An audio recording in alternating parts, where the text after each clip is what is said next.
GHMC local body MLC స్థానం ఎన్నిక ఆసక్తికరంగా మారింది. జీహెచ్ఎంసీలోని పాలకవర్గం సభ్యులు, కార్పొరేటర్లు, ఎక్స్ అఫీషియో సభ్యులు, ఎమ్మెల్సీలు, ఎమ్మెల్యేలు, ఎంపీలు ఎన్నుకునే సదరు ఎమ్మెల్సీ ఎన్నికకు ఎన్నికల సంఘం షెడ్యూల్ను జారీ చేసింది. దాంతో హైదరాబాద్ జిల్లాలో రాజకీయాలు ఒక్కసారిగా హీట్ ఎక్కాయి. ఈసారి కూడా ఆ ఎమ్మెల్సీ ఎన్నిక ఏకాగ్రీవం అవుతుందా? ఏ పార్టీకి సోలో మెజారిటీ లేని నేపథ్యంలో పొత్తుల ఈక్వేషన్లే విజేతను నిర్ణయిస్తాయా?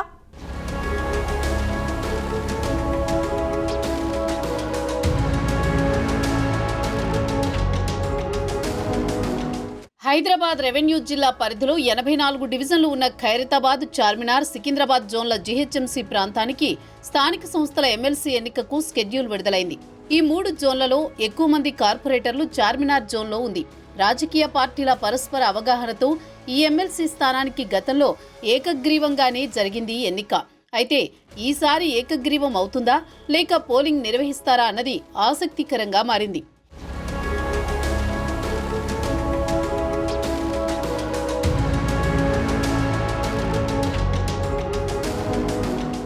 గతంలో మజ్లిస్, కాంగ్రెస్ అవగాహనతో పోటీ చేసిన ఎంఎస్ ప్రభాకర్ రావు మినహా మిగిలిన పార్టీలు, ఇండిపెండెంట్లు నామినేషన్లు దాఖలు చేయకపోవడంతో ఎన్నిక ఏకగ్రీవమైంది.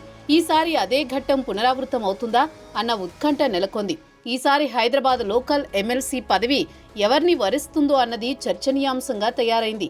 సింగిల్గా ఏ పార్టీకి అభ్యర్థిని బరిలో దించి గెలిపించుకునే బలం లేకపోవడంతో పార్టీల మధ్య పరస్పర అవగాహన కుదిరితేనే ఎన్నిక ఏకగ్రీవమయ్యే అవకాశం ఉందంటున్నారు.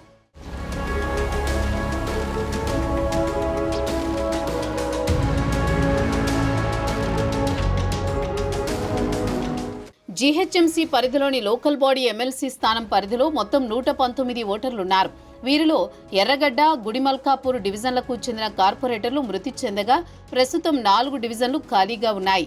మెహదీపట్నం, బహదూర్పుర డివిజన్లకు కార్పొరేటర్లుగా వ్యవహరిస్తున్న మాజిద్ హుస్సేన్, మొహమ్మద్ మోబీన్లు నాంపల్లి, బహదూర్పుర అసెంబ్లీ సెగ్మెంట్ల నుంచి ఎమ్మెల్యేలుగా గెలుపొందడంతో ఆ డివిజన్లు కూడా ఖాళీ కావడంతో మొత్తం 84 మంది కార్పొరేటర్ల సంఖ్యకు 80కి తగ్గింది.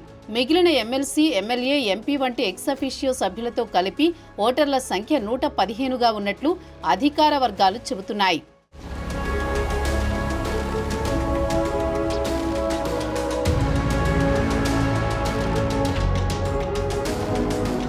ఇది వరకు చాలాసార్లు మజ్లిస్, కాంగ్రెస్ అవగాహనతో ఒకే అభ్యర్థిని పోటీలో నిలపడం, ఇతర పార్టీల అభ్యర్థులను బరిలో దింపకపోవడంతో ఈ స్థానానికి ఎన్నిక దాదాపు ఏకగ్రీవమయ్యేది. కానీ ఈసారి రాష్ట్రంలో అధికార మార్పిడి జరిగి కాంగ్రెస్ సర్కార్ ఏర్పడడంతో చాలా మంది కార్పొరేటర్లు, ఎమ్మెల్యేలు, పార్టీలు మారారు. మజ్లిస్, కాంగ్రెస్ల మధ్య అవగాహన ఉంది. హైదరాబాద్ సిటీలో ఒక ఎమ్మెల్యే, విజయారెడ్డి మినహా కార్పొరేటర్లు లేని కాంగ్రెస్ ఈసారి లోకల్ బాడీ ఎమ్మెల్సీ స్థానాన్ని మజ్లిస్కు వదిలేస్తుందా లేక మజ్లిస్కున్న ఓటర్ల సంఖ్యాబలంతో కాంగ్రెస్ తన అభ్యర్థిని బరిలో నిలుపుతుందా అన్నది తేలాల్సి ఉంది.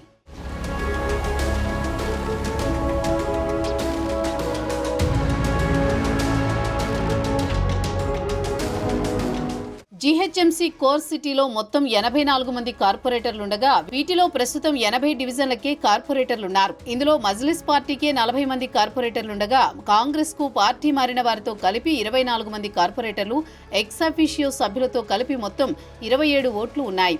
బీజేపీకి 11 మంది కార్పొరేటర్లతో పాటు ఓ ఎమ్మెల్యే, ఎంపీతో కలిపి మొత్తం 13 ఓట్లు ఉన్నాయి. ఎక్స్ అఫీషియో సభ్యుల విషయంలో మజ్లిస్ పార్టీకి 7 ఎమ్మెల్యేలు, ఓ ఎంపీ, మరో ఎమ్మెల్సీ ఉండగా మొత్తం 40 మంది కార్పొరేటర్లతో కలిపి 49 మంది ఓటర్లున్నారు. మొత్తం 80 ఓట్లలో పైచేయి మజ్లిస్దే అవడంతో జీహెచ్ఎంసీ లోకల్ బాడీ ఎమ్మెల్సీ స్థానానికి పోలింగ్ జరిగినా బీఆర్ఎస్, బీజేపీలు కలిసే అవకాశం లేదు. ఒకవేళ కలిసినా ఈ లోకల్ ఎమ్మెల్సీ స్థానాన్ని కాంగ్రెస్ మద్దతుతో మజ్లిస్ దక్కించుకోనుంది.